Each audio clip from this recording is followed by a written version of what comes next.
Corona काल में economy और कारोबार में घाटे के रोज नए आंकड़े सामने आ रहे हैं। विकास दर अभी तक के निचले स्तर पर है।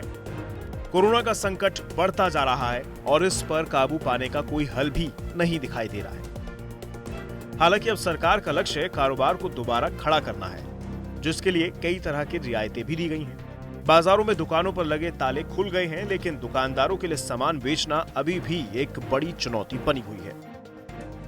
छूट के बावजूद बाजारों में तो रौनक नहीं लौट रही, लेकिन लॉकडाउन की ढील के बीच ई कॉमर्स कंपनियों का कारोबार पटरी पर वापस लौटता दिखाई दे रहा है।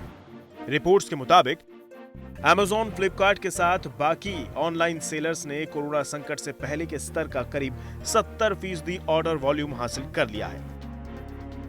ई कॉमर्स कंपनियों को उम्मीद है कि आने वाले 4 से 5 हफ्तों में कारोबार सामान्य स्तर पर लौट सकता है। देश भर में लागू लॉकडाउन 4 के दौरान मिली रियायत के बाद ई कॉमर्स सेक्टर में रौनक लौटी है। लॉकडाउन 3 में सिर्फ अनिवार्य सामान की डिलीवरी के बाद लॉकडाउन 4 में गैर जरूरी सामान की डिलीवरी को भी इजाजत मिलने से ई कॉमर्स कंपनियों की बिक्री में बढ़ोतरी हुई है। लॉकडाउन 1, 2 और 3 के दौरान केवल राशन, सब्जी और घरों में रोजाना इस्तेमाल होने वाली जरूरी चीजों की ही ऑर्डर दिए जा रहे थे। वहीं अब खरीदारी सामान्य स्तर पर आती दिख रही है। हालांकि दावा किया जा रहा है कि ई कॉमर्स कंपनियों के पास अभी भी ज्यादा इस्तेमाल होने वाले रोजमर्रा के सामानों के ऑर्डर ही ज्यादा आ रहे हैं। वॉल्यूम के लिहाज से होम डेकोर के ऑर्डर 50 से 60% पर हैं, जबकि इलेक्ट्रॉनिक आइटम्स के ऑर्डर 30 से 35% के स्तर पर पहुंचे हैं। रेडीमेड गारमेंट के ऑर्डर करीब 30% तक पहुंचा है।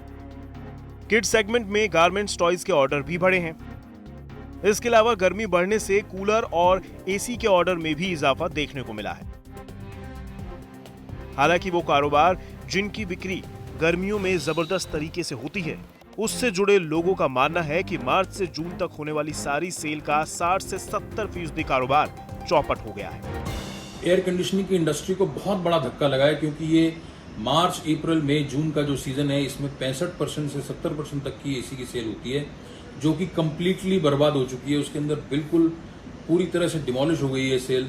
कमर्शियल एसीज के अंदर ये प्रॉब्लम और बड़ी है, क्योंकि कैपेक्सेस और एक्सपेंसेस लोगों के बैठ जाएंगे। सरकार वैसे तो लॉकडाउन के हर एक चरण में कारोबार की मदद के लिए रियायतों का पिटारा खोलती जा रही है, लेकिन कोरोना से बचने के लिए लोग अभी बाजारों में आने से कतरा रहे हैं।